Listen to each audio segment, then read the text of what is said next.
নমস্কাৰ আপুনি চাই আছে মিড ডে 18 মই জয়ন্ত মাধৱ গোস্বামী দিল্লীত ভুলুণ্ঠিত হল অসমীয়াৰ জাতীয় কৃষ্টি বিহু অসমীয়াৰ প্ৰাণৰো আপোন বিহুটিক অতিপাত বিকৃত ৰূপত উপস্থাপন কৰি দিল্লীত অপমান কৰা হল অসমীয়া জাতিক অসমীয়াৰ স্বাভিমান বিহুটিক আন্তঃৰাষ্ট্ৰীয় প্ৰেক্ষাপটত বিকৃত ৰূপত উপস্থাপন কৰিলে একাংশ লোকে মালদ্বীপৰ ৰাষ্ট্ৰপতিৰ সন্মুখত বিকৃত ৰূপত প্ৰদৰ্শন কৰা হল বিহু নাচ বহিৰাজ্যৰ নৃত্য দলৰে দৃষ্টিকটুভাৱে বিহুৰ নামত পৰিৱেশন কৰা হল বিজতৰীয়া নৃত্য এই নাচত নাছিল অসমৰ কোনো শিল্পী নাচনী নৃত্য শৈলী আছিল দৃষ্টিকটুভাৱে কোনো বলিউডি সিনেমা নৃত্য সদৃশ ধুলিয়াৰ চোলা আৰু সাজ আছিল অসমীয়া কৃষ্টিৰ সম্পূৰ্ণ বিপৰীত ব্যৱহাৰ কৰা হোৱা নাছিল অসমীয়াৰ বিহুত ব্যৱহাৰ হোৱা ঢোল মুঠতে সকলো দিশৰ পৰা বিকৃত আৰু দৃষ্টিকটুভাৱে প্ৰদৰ্শন কৰা হল অসমীয়াৰ স্বাভিমান অসমীয়াৰ আবেগ অসমীয়াৰ বাপুতি খাহন বিহু ৰাজধানী দিল্লীত এনেদৰে অসমীয়া কৃষ্টি সংস্কৃতিৰ মান মৰ্যাদা অপমানিত হোৱা কাৰ্যক লৈ এতিয়া সমগ্ৰ অসমত তীব্ৰ প্ৰতিক্ৰিয়াৰ সৃষ্টি হৈছে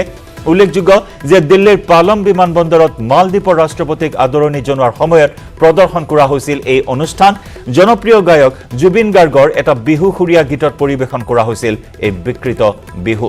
ইয়াকে লৈ ৰাজ্যজুৰি ধিক্কাৰ গৰিহণা দিছে সচেতন মহলে ইয়াৰ তীব্ৰ বিৰোধিতা কৰিছে ইয়াৰ এটা উচিত তদন্ত কৰি এই অনুষ্ঠানত এনে ধৰণৰ বিকৃত ৰূপত যে বিহু উপস্থাপন কৰা হল ইয়াৰ ঠিকা কোনে লাভ কৰিছে কিমান টকাৰ এয়া ঠিকা কোনে দালালি কৰিছে অসমীয়া সংস্কৃতিৰ নামত এনেদৰে বিভিন্ন কথা এই মুহূৰ্তত আহি পৰিছে আৰু এই সমূহ দিশ উন্মোচিত কৰিবলৈ দাবী উত্থাপন কৰিছে চৰকাৰক এই বিষয়টোত হস্তক্ষেপ কৰিবলৈ সৰ্বত্ৰে এই মুহূৰ্তত দাবী উত্থাপন হৈছে ৰাজ্যৰ প্ৰান্তে প্ৰান্তে এই বিষয়টো কেন্দ্ৰ কৰি আৰম্ভ হৈছে প্ৰতিবাদ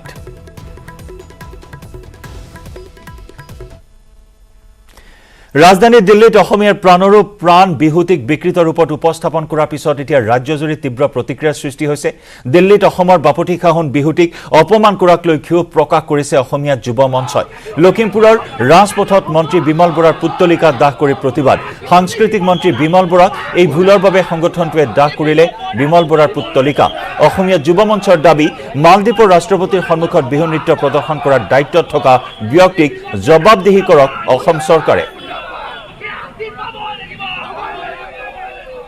আমাৰ অসমীয়া দংশ স্পষ্ট কথা আছে অসমৰ বাপুতি খাহন বিহু আপোনাৰ মালদ্বীপৰ ৰাষ্ট্ৰপতি আগত ভাৰতৰ প্ৰধানমন্ত্ৰী নৰেন্দ্ৰ মোদীৰ সন্মুখত অসমীয়া বিহুটিৰ বিকৃতি ৰূপত আন্তঃৰাষ্ট্ৰীয় পৰ্যায়ত আমাক অপমান কৰিছে তাক আমি কোনোমতে সহ্য নকৰোঁ আৰু এটা স্পষ্ট কথা যি বিহু মাৰিছে আমাৰ বিহু নাচনীকেইজনে তেওঁলোকে যি সাজ পৰিধান কৰিছে সেয়া বিহুৰ সাজ পোছাক নহয় তেওঁলোকে ধুনীয়া যি ড্ৰেছ পৰিধান কৰিছে আৰু লগতে সেইটো ভুল নহয় অৰ্থাৎ আমাৰ অসমীয়া জাতিৰ স্বাভিমানক যি অপমান কৰা কাৰ্য আমি কোনোমতে সহ্য নকৰোঁ এটা স্পষ্ট অসমৰ সাংস্কৃতিক পৰিক্ৰমা বিভাগৰ মন্ত্ৰী বিমল বৰা দেৱৰ অকমান্যতা দুৰ্বলতাৰ বাবে আজি এই হৈছে যিজন বিষয়া ইয়াৰ লগত জড়িত আছে বিহু নৃত্য প্ৰদৰ্শন কৰাত এই বিষয়ালে প্ৰতিজন কৰ্মসূচী দিবলৈ আমি অসমীয়া দুখত দাবী জনাইছোঁ আইসু পৰৱৰ্তী খবৰলৈ ঝাৰখণ্ডৰ ৰাজনীতিক লৈ মন্ত্ৰী পীযুষ হাজৰিকাৰ প্ৰতিক্ৰিয়া ঝাৰখণ্ডৰ চৰকাৰক দুৰ্নীতিগ্ৰস্ত চৰকাৰ আখ্যা ঝাৰখণ্ডৰ কোনো বিধায়কে চৰকাৰ সলনিৰ চেষ্টা কৰিব পাৰে আমি এইবোৰত জড়িত নহয় মই কুমাৰ জয়মঙ্গলক 15 বছৰ চিনি পাওঁ তেওঁ সিদিনা মুখ্যমন্ত্ৰীক সাক্ষাতৰ কথা কোৱা নাছিল মোক লগাবলৈ মুখ্যমন্ত্ৰীয়ে বেলেগ বিধায়কৰ সহায় লোৱাটো প্ৰয়োজন নাই মুখ্যমন্ত্ৰী নিজেই লোভ দিব পাৰিলেহেঁতেন জয়মঙ্গলক দিল্লীত 7 দিন পূৰ্বে মুখ্যমন্ত্ৰীয়ে লগ পাইছিল এইটো মিছা আৰু মনে ধৰা এটা অভিযোগ মই কোনো টুইট ডিলিট কৰা নাই জয়মঙ্গলৰ অভিযোগ অস্বীকাৰ পীযুষ হাজৰিকাৰ জয়মঙ্গলে মানসিক ভাৰসাম্য হেৰুৱা বুলিও মন্তব্য কৰে মন্ত্ৰী পীযুষ হাজৰিকাই সৰকাৰখন এখন অতি কৰাপ্ট চৰকাৰ তাৰ কোনোবা বিধায়কে চৰকাৰখন চেঞ্জ কৰিব বিচাৰে আমিতো নাজানো আমি তাৰ লগত জড়িতও নহয় মই এইটো কৈছোঁ মই যিজন বিধায়কে মুখ্যমন্ত্ৰী ডাঙৰীয়াৰ নাম লৈ এখন এফআইআৰ দিছিলে কৈছিলে যে যিকেইজন ব্যক্তি কৰায়ত্ব হৈছে যিকেইজন বিধায়ক কৰায়ত্ব হৈছে বেংগলত তেওঁলোকে এই বিধায়কজনক মাতিছিলে আৰু মুখ্যমন্ত্ৰী ডাঙৰীয়াক লগ ধৰাই দিম বুলি কৈছিলে এফআইআৰ দিয়াৰ সময়ত এই বিধায়কজনে জয় কুমাৰ মংগল বুলি বিধায়কজনে অনুপ সিং ওৰফে মই 15 বছৰ চিনি পাওঁ মই আগতে যেতিয়া কংগ্ৰেছত আছিলোঁ তেওঁ আছিলে গতিকে তেওঁ যদি সেইদিনা কোৱা নাছিলে যে মই লগ পাইছিলোঁ কৈছিল নেকি কৈছে যে মোক লোভ দিছে অসমৰ মাননীয় মুখ্যমন্ত্ৰী ডাঙৰীয়াক লগ কৰাই দিব আৰু মোক টকা পইচা দিব আৰু অসমলৈকে লৈ যাব এই কথাটো পৰহিদিনা তেওঁ কৈছিল নেকি আজিহে কৈছে আজি বোলে মইতো পাব্লিক ডোমেইনত লগ পাইছোঁ পৰহিদিনা কৈছিল নেকি আৰু মোৰ প্ৰশ্নটো এইটো যদি মুখ্যমন্ত্ৰী ডাঙৰীয়াই বেলেগ কোনোবা বিধায়কক লগাব লাগিলে তেওঁক লোভ দিবলৈ তেওঁতো নিজেও দিব পাৰিলে হয় মুখ্যমন্ত্ৰী ডাঙৰীয়াই নিজেও দিব পাৰে নহয় গতিকে এইটো বেবুনিয়াদ মিছা কথা মনে সজা দুষ্ট মানুহৰ আৰু এনেদৰে এতিয়া তীব্ৰ প্ৰতিক্ৰিয়াৰ সৃষ্টি হৈছে ঝাৰখণ্ডৰ ৰাজনীতিক কেন্দ্ৰ কৰি ঝাৰখণ্ডৰ 3 কংগ্ৰেছ বিধায়কে 47 লাখ টকাৰ সৈতে গ্ৰেপ্তাৰ হোৱাৰ পিছতে দেশজুৰি এক প্ৰকাৰ আলোড়নৰ সৃষ্টি হৈছে এই ঘটনাৰ সৈতে অসমৰ মুখ্যমন্ত্ৰী হিমন্ত বিশ্ব শৰ্মাৰ নামো সাঙুৰ খাই পৰিছে ঝাৰখণ্ডৰ কংগ্ৰেছৰ এজন বিধায়ক কুমাৰ জয়মঙ্গল সিঙে মুখ্যমন্ত্ৰী হিমন্ত বিশ্ব শৰ্মাৰ বিৰুদ্ধে এজাহাৰ দাখিল কৰাৰ পিছতে সৃষ্টি হৈছে এই চাঞ্চল্যৰ মুখ্যমন্ত্ৰী শৰ্মাই ধন সৰবৰাহৰ এই ঘটনাৰ সৈতে কোনো ধৰণৰ সম্পৰ্ক থকাৰ কথা সজোৰেই খণ্ডন কৰিছে বৰঞ্চ বহু কংগ্ৰেছীৰে তেওঁৰ ভাল সম্পৰ্ক আছে ইপিনে আজি মন্ত্ৰী পীযুষ হাজৰিকায়ো জয়মঙ্গলৰ অভিযোগ ভিত্তিহীন আখ্যা দি মুখ্যমন্ত্ৰীক কংগ্ৰেছ বিধায়কজনে 26 জুলাইত সাক্ষাৎ কৰাৰ ফটো শ্বেয়াৰ কৰে কেন্দ্ৰীয় মন্ত্ৰী প্ৰহ্লাদ যোশীৰ সৈতে ফটোখন শ্বেয়াৰ কৰি পীযুষ হাজৰিকাই কয় যে ট্ৰেড ইউনিয়নৰ কামত সহায় বিচাৰি মুখ্যমন্ত্ৰীক সাক্ষাৎ কৰিছিল ঝাৰখণ্ডৰ কংগ্ৰেছ বিধায়ক জয়মঙ্গলমে আনকি নিজৰ অভিযোগ প্ৰমাণ কৰিবলৈ বিধায়ক বিজয় মঙ্গলমক প্ৰত্যাহ্বান জনাই বিধায়কগৰাকীয়ে উল্লেখযোগ্য যে গ্ৰেপ্তাৰ হোৱা 3 বিধায়কে মুখ্যমন্ত্ৰী হিমন্ত বিশ্ব শৰ্মাক সাক্ষাৎ কৰিবলৈ জয়মঙ্গলক প্ৰলোভন দিয়াৰ অভিযোগ উত্থাপন কৰিছিল বিধায়কজনে হাওড়াত গ্ৰেপ্তাৰ কৰা হৈছিল ঝাৰখণ্ডৰ কংগ্ৰেছৰ এই 3 বিধায়কক গুৱাহাটীৰ পৰা উভতি যাওঁতে গ্ৰেপ্তাৰ হোৱাৰ তথ্য ইতিমধ্যে পোহৰলৈ আহিছে আৰু জেৰা চলোৱা হৈছে এই জেৰাত 3 বিধায়কে এই বুলি স্বীকাৰ কৰাৰ বাতৰি আহিছে একাংশ সংবাদ মাধ্যমত এই বাতৰি সম্প্ৰচাৰ হৈছে মুখ্যমন্ত্ৰীক সাক্ষাৎ কৰা বুলি বাতৰিত প্ৰচাৰ হৈছে বাতৰি মতে চৰকাৰ ভঙা পতাক লৈ এই সাক্ষাতত মিলিত হোৱাৰ কথা ইতিমধ্যে একাংশ সংবাদ মাধ্যমত প্ৰকাশ পাইছে এই বিষয়টো কেন্দ্ৰ কৰি পশ্চিমবংগতো বৰ্তমান তোলপাৰ লাগিছে Piyush Hazarika x youth Congress president minister Assam अगर ट्वीट हुआ तो अगर ट्वीट में सत्यता थी तो ट्वीट डिलीट क्यों किया गया आज ट्वीट डिलीट हो गया दूसरा चीज कि मैं प्रहलाद जोशी जी के घर में था मैं 11 अकबर रोड में था और मैं प्रदेश प्रभारी अविनाश पांडे जी की जानकारी में था मैं सीएम झारखंड उनके जानकारी में था और मैं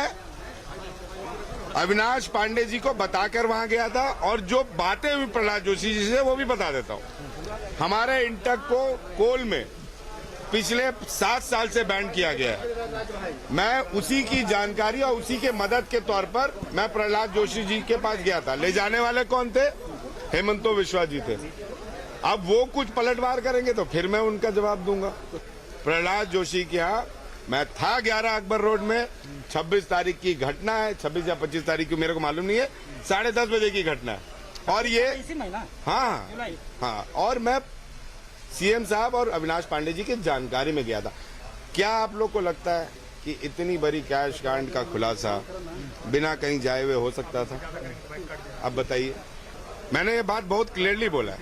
कि मेरे विधायकों के पास जो पैसा पकड़ा है वो इनकम टैक्स का विषय है लेकिन मैंने उनको नहीं बोला है कि ये पैसा किसका सारे कांग्रेस का एमएलए लोग हम लोग को मिलते रहता है एमएलए नहीं वो कांग्रेस का बड़ा बड़ा लीडर जब भी गुवाहाटी आते हैं मुझको मिलता है मैं दिल्ली आने से सब मुझको मिलते हैं वो तो मिलने में क्या कसूर है वो तो मेरा पुराना पार्टी था लोग तो मिलते रहता है और जो व्यक्ति ने ये एफआईआर दर्ज किया है उनको तो मैं 20 साल से जानता हूँ और मेरा सब एक डायरेक्टली इनडायरेक्टली हमेशा संपर्क होता है तो उनको मेरा पास लाने के लिए कोई मिडिलमैन का जरूरत नहीं होता है और ये तो एक विधायक का बात है कांग्रेस का बड़ा बड़ा दिग्गज जो एकदम मैं टॉप मोस्ट से टॉप मोस्ट बोल सकता हूँ वो सब भी मुझको मेरा साथ संपर्क में रहता है कोई पॉलिटिक्स का बात नहीं करता है लेकिन जब 22 साल एक व्यक्ति एक पार्टी में रहता है संपर्क तो रहता है तो इसके लिए कोई एक केस हो कोई एक एफआईआर दर्ज करे पता नहीं है कांग्रेस का क्या हो चुका है कभी कभी मैं जो देखता हूँ जो प्रेस कॉन्फ्रेंस में मेरा अगेंस्ट में बोलता है फिर मैं मोबाइल से देख करके देखता हूँ कि 2 दिन आगे वही मेरे से बात किया था तो ये क्या केस बनाता है पता नहीं है পৰৱৰ্তী খবৰ ড্ৰোন আক্ৰমণত নিহত হ'ল আল কায়দাৰ মুৰব্বী আইমান আল জাৱাহিৰী টুইটযোগে এই দাবী আমেৰিকাৰ ৰাষ্ট্ৰপতি জো বাইডেনৰ 2011 চনত ওছামা বিন লাডেনৰ মৃত্যুৰ পিছত আল কায়দাত এয়া আন এক মুখ্যম আঘাত লাডেনৰ মৃত্যুৰ পিছত আল কায়দাৰ নেতৃত্ব লৈছিল জাৱাহিৰীয়ে আমেৰিকাৰ মতে জাৱাহিৰীক আফগানিস্তানত CIA ড্ৰোনে হত্যা কৰে কাবুলৰ এটা ঘৰত আত্মগোপন কৰি আছিল জৱাহিৰীয়ে আমেৰিকাৰ ৰাষ্ট্ৰপতি জো বাইডেনে জৱাহিৰীৰ মৃত্যুৰ কথা নিশ্চিত কৰিছে শনিবাৰে নিশা প্ৰায় 9:48 সংঘটিত হয় এই ঘটনা ৰাষ্ট্ৰপতি জো বাইডেনে টুইটযোগে কয় শনিবাৰে মোৰ নিৰ্দেশত আমেৰিকাই আফগানিস্তানৰ কাবুলত এক সফল আক্ৰমণ চলায় য'ত আল কায়দাৰ নেতা আইমান আল জৱাহিৰী নিহত হয় আল জৱাহিৰীৰ বিৰুদ্ধে আমেৰিকাত হোৱা কেইবাটাও আক্ৰমণৰ অভিযোগ আছিল উল্লেখযোগ্য যে 2001 চনৰ 11 ছেপ্টেম্বৰত হোৱা বিমান আক্ৰমণৰ ঘটনাত জৱাহিৰীৰ গুৰুত্বপূৰ্ণ ভূমিকা আছিল সেই আক্ৰমণত দুটা হেলফায়াৰ মিছাইল ব্যৱহাৰ কৰা হৈছিল কোৱা হৈছে যে জৱাহিৰীৰ ওপৰত আক্ৰমণৰ পূৰ্বে বাইডেনে নিজৰ কেবিনেট আৰু পৰামৰ্শদাতাসকলৰ সৈতে কেইবা সপ্তাহ ধৰি বৈঠকত মিলিত হয় ইমানেই নহয় গুৰুত্বপূৰ্ণ কথাটো হ'ল এই আক্ৰমণৰ সময়ত কোনো আমেৰিকান কাবুলত উপস্থিত নাছিল বিগত 21 বছৰ ধৰি আমেৰিকাই আল জৱাহিৰীৰ সন্ধানত আছিল মোষ্ট ৱান্টেড সন্ত্ৰাসবাদীৰ তালিকাভুক্ত হৈ আছিল এই কুখ্যাত সন্ত্ৰাসবাদী আল জৱাহিৰী আৰু অৱশেষত আল জৱাহিৰীক আক্ৰমণ কৰি হত্যা কৰিবলৈ সক্ষম হ'ল আমেৰিকাই আৰু ইয়াৰ লগে লগে 2001 চনৰ 9 ছেপ্টেম্বৰত অৰ্থাৎ 9/11ৰ এই আক্ৰমণত নিহত হোৱা 3000 লোকে ন্যায় লাভ কৰাৰ কথাও আজি উল্লেখ কৰে ৰাষ্ট্ৰপতি জো বাইডেনে আইমান আল জৱাহিৰী আল কায়দাৰ ভেটি মজবুত কৰাত গুৰুত্বপূৰ্ণ ভূমিকা পালন কৰিছিল সন্ত্ৰাসবাদী কাৰ্যকলাপত জড়িত হোৱাৰ পূৰ্বে জৱাহিৰী আছিল চকুৰ চিকিৎসক 1980ৰ দশকত সন্ত্ৰাসবাদী ইছলামত অন্তৰ্ভুক্ত হোৱাৰ বাবে তেওঁক গ্ৰেপ্তাৰ কৰা হৈছিল মুক্তিৰ পিছত তেওঁ দেশ এৰিছিল আৰু আন্তঃৰাষ্ট্ৰীয় জিহাদী আন্দোলনত সামিল হৈছিল পিছলৈ জৱাহিৰী উছামা বিন লাডেনৰ লগ লাগিল আৰু তেওঁলোকে দুয়ো আমেৰিকাৰ বিৰুদ্ধে যুদ্ধ ঘোষণা কৰে 11 ছেপ্টেম্বৰ 2001 চনত আক্ৰমণৰ পৰিকল্পনা প্ৰস্তুত কৰে বিন লাডেনৰ মৃত্যুৰ পিছত জৱাহিৰীয়ে আল কায়দাৰ নেতৃত্ব লয় কিন্তু তেওঁক অতি খুব কম সময়হে সক্ৰিয় হোৱা দেখিবলৈ পোৱা হৈছিল কেতিয়াবাহে তেওঁ কেৱল বাৰ্তা প্ৰেৰণ কৰিছিল 2006 চনৰ জানুৱাৰীত আফগানিস্তানৰ সৈতে পাকিস্তানৰ সীমাৰ সমীপত আমেৰিকাই তেওঁক লক্ষ্য কৰিছিল এই আক্ৰমণত অৱশ্যে আল কায়দাৰ 4 সদস্য নিহত হৈছিল যদিও জৱাহিৰী বাচি গৈছিল আৰু 2 সপ্তাহৰ পিছত ভিডিঅ'ত দেখিবলৈ পোৱা হৈছিল আৰু এনেদৰে বিভিন্ন সময়ত পৰিকল্পনা যুগুত কৰি কৰি অৱশেষত আমেৰিকাই হত্যা কৰিলে আল কায়দাৰ মুৰব্বী আল জৱাহিৰীক They successfully concluded an airstrike in Kabul, Afghanistan that killed the emir of Al-Qaeda, Ayman al-Zawahiri. You know, Zawahiri was bin Laden's leader. He was with him the whole time. He was his number 2 man, his deputy at the time the terrorist attack of 9/11. He was deeply involved in the planning of 9/11. One of the most responsible for the attacks, murdered 2,977 people on American soil. For decades, he was the mastermind behind attacks against Americans, including the bombing of the USS Cole in 2000, which killed 17 American sailors and wounded dozens more. He played a key role in the bombing of U.S. embassies in Kenya and Tanzania, killing 224 and wounding over 4,500 others. He made videos, including in recent weeks, calling for his followers to attack the United States and our allies. Now, justice has been delivered, and this terrorist leader is no more. আৰু আইমান আল জৱাহিৰীৰ মৃত্যুৰ পিছত এতিয়া সৈফ আল আদেল হ'ব পাৰে আল কায়দাৰ নতুন মুৰব্বী সংগঠনটোৰ প্ৰতিষ্ঠাপক সদস্য হৈছে আদেল আৰু ইতিমধ্যে আদেলৰ মূৰৰ মূল্য 10 মিলিয়ন ধাৰ্য কৰিছে আমেৰিকা প্ৰশাসনে মোষ্ট ৱান্টেডৰ তালিকাত থকা সৈফ আল আদেল হ'ব পাৰে আল কায়দাৰ নতুন মুৰব্বী সংগঠনটোৰ প্ৰতিষ্ঠাপক সদস্য হৈছে আদেল আদেলৰ মূৰৰ দাম ইতিমধ্যে 10 মিলিয়ন ধাৰ্য কৰিছে আমেৰিকা প্ৰশাসনে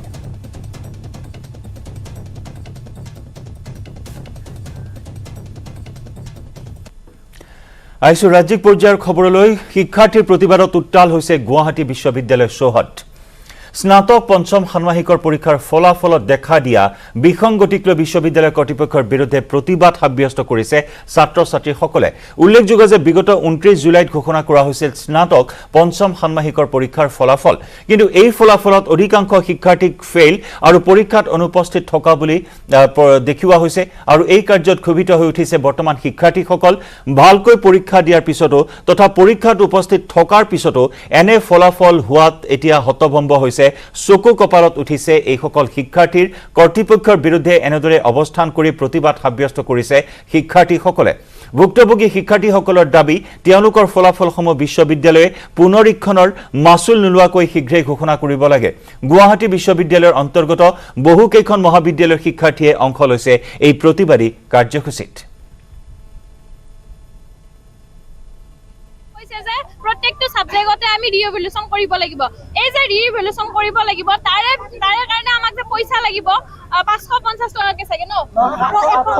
770 টকাকে। তো এখন সাবজেক্টত বা দুখন সাবজেক্টত নহয়, কিছুমানত 4খনত লাগিছে, মোৰ দুখনত লাগিছে বা কিছুমানত আৰু 3খন 4খন সাবজেক্টত লাগিছে। ইমানখিনি যে পইচা আহিব জিঅ'ত তেওঁলোকে আমাক কি দিব নেকি? গুৱাহাটী বিশ্ববিদ্যালয়ে সেইদিনাখনে 28 তাৰিখে ৰাতি 3টা বজাত আমাৰ ৰিজাল্ট ফাৰ্ষ্ট আমাৰ দিছে। দিয়াৰ পাছত 7:25ত আপোনাৰ ৱেবছাইটৰ পৰা ৰিজাল্টটো ৰিমুভ কৰিছে। কিন্তু প্ৰথম যিখিনি ছাত্ৰ ছাত্ৰীয়ে ৰিজাল্টটো 7:25 আগত ডাউনলোড কৰিছে পাছে হৈ আছে ষ্টুডেণ্টখিনি। তাৰ পাছত 9:45 আকৌ ৰিজাল্টটো দিছে, তেতিয়া সকলো ষ্টুডেণ্টক মাৰ্কশ্বিটত সকলোৱে 0 দেখাইছে। কিয়? এইটো কাৰ গাফিলতিৰ বাবে বাৰে প্ৰতি এনেকুৱা এটা হৈ আছে? প্ৰতি বছৰে গুৱাহাটী ইউনিভাৰ্চিটিৰ এইটোৱে কথা, প্ৰত্যেক ছেমিষ্টাৰত আপোনালোকৰ ৰিজাল্ট দিয়ে, প্ৰত্যেক ছেমিষ্টাৰ ৰিজাল্টত খেলি মেলি। চ' আমি ইমান পইচা ভৰি পেলাই ফৰ্ম ফিল আপ কৰোঁ, তাৰে কেইদিনমান আগতে আপোনাৰ এণ্ট্ৰেঞ্চৰ কাৰণে ফৰ্ম ফিল আপ গৈছে, তাতো আপোনাৰ 800-900 টকাকৈ আমি ফৰ্ম ফিল আপ কৰিছোঁ। যদি আমাৰ বেকে লাগিলে আমি কিহৰ কাৰণে ফৰ্ম ফিল আপ কৰিলোঁ হয়? এই সন্দৰ্ভত অধিক খবৰ লাভ কৰিবলৈ আমি যোগাযোগ স্থাপন কৰিছোঁ আমাৰ সতীৰ্থ সাংবাদিক ৰাকিবুৰ ৰহমানৰ সৈতে। ৰাকিবুৰ, এক গুৰুতৰ অভিযোগ উত্থাপন হৈছে বিশ্ববিদ্যালয়ৰ বিৰুদ্ধে যে ফলাফল ঘোষণা কৰাত ব্যাপক বিসংগতি আছে। কোনোপধ্যেই এই ফলাফল মানি ল'ব বিচৰা নাই ছাত্ৰ ছাত্ৰীসকলে। তাৰ বাবে আজি এই প্ৰতিবাদ। বিশ্ববিদ্যালয় কৰ্তৃপক্ষই কি কথা সদৰি কৰিছে এই অভিযোগ সন্দৰ্ভত? হয় জয়ন্ত, নিশ্চয়কৈ ক'ব লাগিব যে গুৱাহাটী বিশ্ববিদ্যালয়ত এতিয়া বৰ্তমান স্নাতক যি পঞ্চম ষান্মাসিকৰ ফলাফলক লৈ বৰ্তমান এক প্ৰতিক্ৰিয়ামুখৰ পৰিৱেশ সৃষ্টি হৈছে। যিসকল স্নাতক পঞ্চম ষান্মাসিকৰ ছাত্ৰ ছাত্ৰীসকল আছিল তেওঁলোকৰ যি ফলাফল ঘোষণা হৈছিল, এই ফলাফলৰ পাছতে কেতবোৰ বিসংগতি পৰিলক্ষিত হৈছিল। যিসকল শিক্ষাৰ্থী আছিল তেওঁলোকৰ অভিযোগ যে তেওঁলোকে পৰীক্ষাত উপস্থিত থকাৰ পাছতো তেওঁলোকৰ ফলাফলত অনুপস্থিত বুলি আহিছে, আৰু লগতে অধিকাংশ যিসকল ছাত্ৰ ছাত্ৰী আছে তেওঁলোকৰ ফেইল বুলি তেওঁলোকক বা তেওঁলোকৰ যি ফলাফলত তেওঁলোক অনুতীৰ্ণ বুলি আহিছে। ইয়াকে লৈ আজি পুৱাৰে পৰা গুৱাহাটী বিশ্ববিদ্যালয়ৰ চৌহদত এক প্ৰতিবাদমুখৰ কাৰ্যসূচী গ্ৰহণ কৰা হৈছে। আৰু যিসকল ছাত্ৰ ছাত্ৰীসকল আছে, শিক্ষাৰ্থীসকল আছে, ভুক্তভোগী শিক্ষাৰ্থীসকল আছে, বৰ্তমান তেওঁলোকে এতিয়াও বিশ্ববিদ্যালয়ৰ চৌহদত তেওঁলোকে প্ৰতিবাদ সাব্যস্ত কৰি আছে। আৰু তেওঁলোকৰ দাবী যে তেওঁলোকৰ যি এই বিসংগতি, তেওঁলোকৰ পুনৰবাৰ তেওঁলোকে বাৰে বাৰে উল্লেখ কৰিছে যে বিগত সময়ছোৱাত গুৱাহাটী বিশ্ববিদ্যালয়ৰ যিসমূহ ফলাফল ঘোষণা কৰা হয় তাত বিভিন্ন বিসংগতি পৰিলক্ষিত হয়, আৰু এইবাৰো তাৰ অনুৰূপ যি প্ৰতিফলন পৰিলক্ষিত হ'ল, আৰু তাৰে প্ৰতিফলন স্বৰূপে তেওঁলোকৰ ফলাফলতো কিছু বিসংগতি পৰিলক্ষিত হ'ল। আৰু তেওঁলোকে বিশ্ববিদ্যালয় কৰ্তৃপক্ষক তেওঁলোকে দাবী জনাইছে যে এই ক্ষেত্ৰত তেওঁলোকে অতি শীঘ্ৰে ব্যৱস্থা গ্ৰহণ কৰিব লাগে, আৰু তেওঁলোকৰ যি পুনৰীক্ষণৰ যি গুৱাহাটী বিশ্ববিদ্যালয়ে মাচুল দিব লগা হয় সেই মাচুল যাতে তেওঁলোকৰ নলয়, আৰু পুনৰীক্ষণ কৰি অতি শীঘ্ৰে তেওঁলোকৰ ফলাফলসমূহ যি আসোঁৱাহসমূহ দূৰ কৰি তেওঁলোকৰ ফলাফলসমূহ ঘোষণা কৰিব লাগে। আৰু কাৰণ তেওঁলোকে ছাত্ৰ ছাত্ৰীসকলৰ অধিকাংশই যিহেতু বৰ্তমান গুৱাহাটী বিশ্ববিদ্যালয়ৰ যি স্নাতকোত্তৰ শাখাৰ বাবে তেওঁলোকে নামভৰ্তি কৰিছে, ইতিমধ্যে এণ্ট্ৰেঞ্চত তেওঁলোকে বহা বুলিও কৈছে, আৰু তাৰ বাবে তেওঁলোকে ইতিমধ্যে ফৰ্ম ফিল আপো কৰিছে বুলি তেওঁলোকে উল্লেখ কৰিছে। গতিকে এই ফলাফল যদি তেওঁলোকৰ অনুতীৰ্ণ হয় বা তাৰ বিসংগতি হয়, তেনেহ'লে ভৱিষ্যতে তেওঁলোকৰ যি উচ্চ শিক্ষাৰ বাবে তেওঁলোকে যি আবেদন কৰিছে, আবেদনৰ ক্ষেত্ৰত বিভিন্ন জটিলতা আহি পৰিব বুলি তেওঁলোকে ভয় খাইছে আৰু শংকিত হৈ পৰিছে। আৰু তাৰে পৰিপ্ৰেক্ষিততে বৰ্তমান গুৱাহাটী বিশ্ববিদ্যালয়ৰ চৌহদত তেওঁলোকৰ প্ৰতিবাদ অব্যাহত ৰাখিছে। এই ক্ষেত্ৰত বিশ্ববিদ্যালয় কৰ্তৃপক্ষৰ তৰফৰ পৰা তেওঁলোকৰ সৈতে যোগাযোগ হৈছে, আৰু বিশ্ববিদ্যালয় কৰ্তৃপক্ষই এইসমূহ যি আসোঁৱাহসমূহ সমাধান কৰাৰ আশ্বাস তেওঁলোকক প্ৰদান কৰিছে বুলি জানিব পৰা গৈছে। আৰু বৰ্তমান যিহেতু ছাত্ৰ ছাত্ৰীসকল ইয়াত প্ৰতিবাদ কৰি আছে, গতিকে তেওঁলোকক সন্মান কৰাৰ কাৰণে প্ৰচেষ্টা অব্যাহত আছে। কিমান মহাবিদ্যালয়, গুৱাহাটী বিশ্ববিদ্যালয়ৰ অধীনৰ এনে কিমান মহাবিদ্যালয়ৰ ছাত্ৰ ছাত্ৰীৰ ক্ষেত্ৰত এনেকুৱা হৈছে, নে প্ৰত্যেকখন মহাবিদ্যালয়ৰ ছাত্ৰ ছাত্ৰীৰ লগতে এনেকুৱা এটা পৰিৱেশ এই মুহূৰ্তত হৈছে? হয়, বৰ্তমানলৈকে তেনেকুৱা কোনো নিৰ্দিষ্ট হিচাপ হাতত পৰা নাই বা তথ্য আহি পৰা নাই, কিন্তু বহু সংখ্যক মহাবিদ্যালয়ৰ ছাত্ৰ ছাত্ৰীসকল ইয়াত উপস্থিত হৈছে, তেওঁলোকে ইয়াত প্ৰতিবাদ সাব্যস্ত কৰি আছে। আৰু বিভিন্ন যিসকল ছাত্ৰ ছাত্ৰী আছে তেওঁলোকৰ এটাই অভিযোগ যে কিছু ছাত্ৰ ছাত্ৰীয়ে উল্লেখ কৰিছে যে তেওঁলোকে পৰীক্ষাত উপস্থিত আছিল, আৰু তেওঁলোকে বৰ্তমান তেওঁলোকৰ এডমিট আছে, তেওঁলোকে পৰীক্ষাত উপস্থিত থকা তেওঁলোকৰ প্ৰমাণ আছে, তাৰ পাছতো কিয় তেওঁলোকক অনুপস্থিত বুলি তাত উল্লেখ কৰা হৈছে, এবচেণ্ট বুলি দিয়া হৈছে। আৰু একাংশ ছাত্ৰ ছাত্ৰীৰ অভিযোগ যে তেওঁলোকে যিহেতু পৰীক্ষাত তেওঁলোকে ফলাফল এটা নিৰ্দিষ্ট ফলাফল অধিকাংশ ছাত্ৰ ছাত্ৰীৰ ক্ষেত্ৰত আহিছে, ফেইল কৰাৰ ক্ষেত্ৰত অধিকাংশ ছাত্ৰ ছাত্ৰীৰ এটা নিৰ্দিষ্ট ফলাফল তেওঁলোকে যি মাৰ্কশ্বিটত উল্লেখ কৰা হৈছে, ইয়াক লৈ তেওঁলোকৰ মাজত সন্দেহ আহি পৰিছে যে কোনো বিসংগতিৰ বাবে আচলতে তেনেকুৱা হৈছে নেকি। সেয়েহে তেওঁলোকে বৰ্তমান গুৱাহাটী বিশ্ববিদ্যালয়ৰ চৌহদত তেওঁলোক উপস্থিত হৈছে, সমবেত হৈ আছে, আৰু তেওঁলোকে এই সমগ্ৰ ঘটনাটোৰ বিশেষকৈ শিক্ষামন্ত্ৰী তথা মুখ্যমন্ত্ৰীৰ হস্তক্ষেপ দাবী কৰা পৰিলক্ষিত হৈছে। ধন্যবাদ জনাইছো ৰাকিবুৰ ৰহমান অত্যন্ত এটা চিন্তনীয় বিষয় কাৰণ এই সকল ছাত্ৰ ছাত্ৰীৰ শৈক্ষিক ভৱিষ্যতৰ কথা আছে আৰু শৈক্ষিক ভৱিষ্যতৰ প্ৰতি শংকিত হৈ এই মুহূৰ্তত এই প্ৰতিবাদী কাৰ্যসূচী ৰূপায়ণ কৰিছে কোনো ডাঙৰ বিসংগতি আছে ভিতৰত যাৰ বাবে এনেকুৱা ধৰণৰ এটা ফলাফল কাহানিও আশা নকৰা এটা ফলাফল তেওঁলোকে লাভ কৰি চকু কপালত উঠিছে কাৰণ একাংশ ছাত্ৰ ছাত্ৰীক অনুত্তীৰ্ণ দেখুওৱা হৈছে অথচ তেওঁলোকে পৰীক্ষাত অৱতীৰ্ণ হৈছে একাংশ ছাত্ৰ ছাত্ৰী অনুপস্থিত দেখুওৱা হৈছে অথচ তেওঁলোকে পৰীক্ষাত অৱতীৰ্ণ হৈছে পৰীক্ষাত তেওঁলোকে বহিছে তাৰ পিছতো এনেকুৱা ধৰণৰ বিসংগতিপূৰ্ণ ফলাফল লাভ কৰি প্ৰতিবাদমুখৰ হৈ আজি গুৱাহাটী বিশ্ববিদ্যালয়ৰ বিভিন্ন মহাবিদ্যালয়ৰ এই সকল ছাত্ৰ ছাত্ৰীয়ে সাব্যস্ত কৰিছে প্ৰতিবাদ ইয়াৰ এটা সদুত্তৰ বিচাৰি এই প্ৰতিবাদী কাৰ্যসূচী ৰূপায়ণ কৰিছে ছাত্ৰ ছাত্ৰীসকলে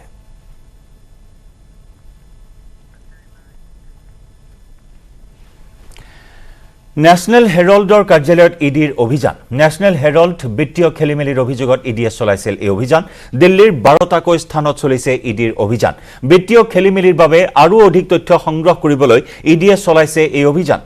সংকটত পৰিব পাৰে গান্ধী পৰিয়াল ইতিমধ্যে ইডিয়ে এই সংক্ৰান্তত কংগ্ৰেছৰ অধ্যক্ষা সোনিয়া গান্ধীক দুবাৰকৈ হুধাপোছা কৰিছে ইডিয়ে 21 জুলাইত কংগ্ৰেছৰ অধ্যক্ষা সোনিয়া গান্ধীক প্ৰথমবাৰলৈ 2 ঘণ্টা ধৰি হুধাপোছা কৰিছিল দ্বিতীয়বাৰ 26 জুলাইত কংগ্ৰেছৰ অধ্যক্ষগৰাকীক ইডিয়ে হুধাপোছা কৰিছিল সমান্তৰালকৈ ৰাহুল গান্ধীকো ইয়াৰ পূৰ্বে জেৰা চলোৱা হৈছিল আৰু এইবাৰ ন্যাশনাল হেৰাল্ডৰ কাৰ্যালয়ত ইডিয়ে চলাইছে এই বৃহৎ অভিযান 12টাকৈ স্থানত অভিযান চলোৱা হৈছে কেতবোৰ অধিক তথ্য সংগ্ৰহৰ বাবে চলোৱা হৈছে এই অভিযান আৰু ইয়াৰ লগে লগে গান্ধী পৰিয়াল সংকটত পৰাৰ সম্ভাৱনা আহি পৰিছে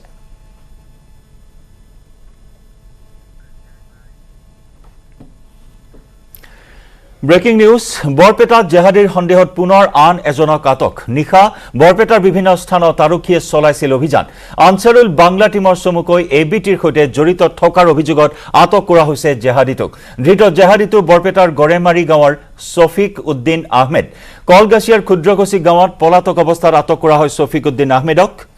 ইতিমধ্যে বৰপেটাত উপস্থিত হৈছে এনআইএৰ দল সম্প্ৰতি বৰপেটা সদৰ থানাত উপস্থিত হৈছে এনআইএৰ দলটো বিগত 5 দিনৰ ভিতৰত বৰপেটাৰ পৰা মুঠ 9টা জেহাদী গ্ৰেপ্তাৰ কৰা হৈছে জেহাদী গ্ৰেপ্তাৰৰ পিছত আজি বৰপেটাত এনআইএৰ দলে আৰম্ভ কৰিছে তদন্ত বৰপেটাত ধৃত জেহাদীকেইটাক নিৰাপত্তা বাহিনীৰ চোৰাংচোৱা সংস্থাসমূহৰ লগতে অসম আৰক্ষীৰ বিশেষ শাখাৰ বিষয়াসকলেও বৰপেটাত বাহৰ পাতি তদন্ত চলাই আছে জেৰা চলাই আছে বৰপেটাত উপস্থিত হৈছে এনআইএৰ দলে আজি চলাব জেৰা এই পৰ্যন্ত বৰপেটাৰ পৰা গ্ৰেপ্তাৰ কৰা হৈছে 9টা জেহাদীক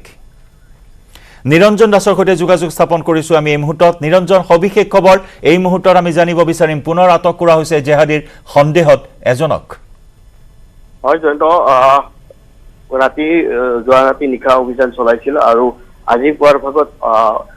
অভিযানত পুৱাৰ ভাগত এজনক আটক কৰিবলৈ সক্ষম হৈছে শফিক উদ্দিন আহমেদ যি তেওঁৰ গৰেমাৰীত ঘৰ বুলি জানিব পাৰিছো আৰু তেওঁ কলগাছিয়াৰ ক্ষুদ্ৰকচিৰ পৰা আটক কৰা বুলি জানিব পাৰিছো কিন্তু আনুষ্ঠানিকভাৱে কোনো তথ্য প্ৰকাশ কৰা নাই এতিয়ালৈকে বৰপেটা আৰক্ষীৰ ফালৰ পৰা আৰু আমি গম পাইছো যে বৰপেটাত এনআইএৰ দল এটা উপস্থিত হৈছে আৰু আনহাতে ইতিমধ্যে যি আৰক্ষীৰ বিশেষ শাখা তেওঁলোকে অব্যাহত ৰাখিছে যি আগৰ যিকেইজন জেহাদী বা এবিটিৰ লগত জড়িত লোকক গ্ৰেপ্তাৰ কৰিছিল তেওঁলোকক জেৰা অব্যাহত ৰাখিছে আৰু নতুনকৈ আৰু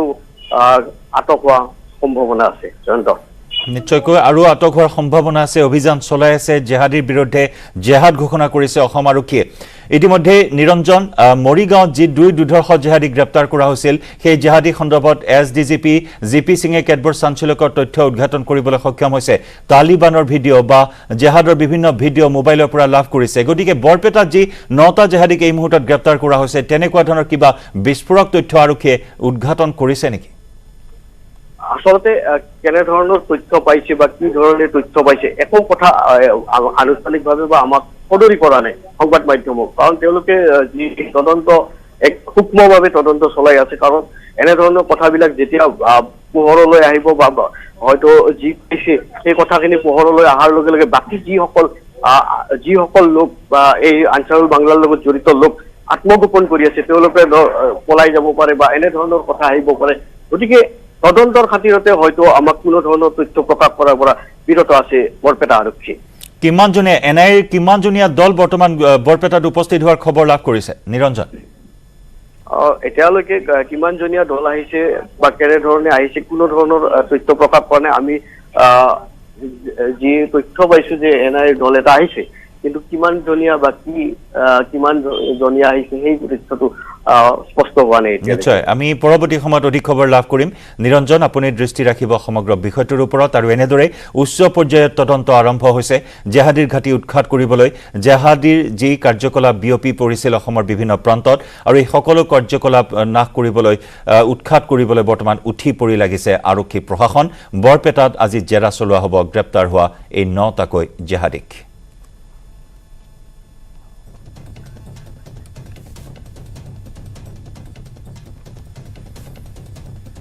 খবৰৰ ধাৰা আমি অব্যাহত ৰাখিম। মিড ডে 18ত সময় হ'ল এটা চমু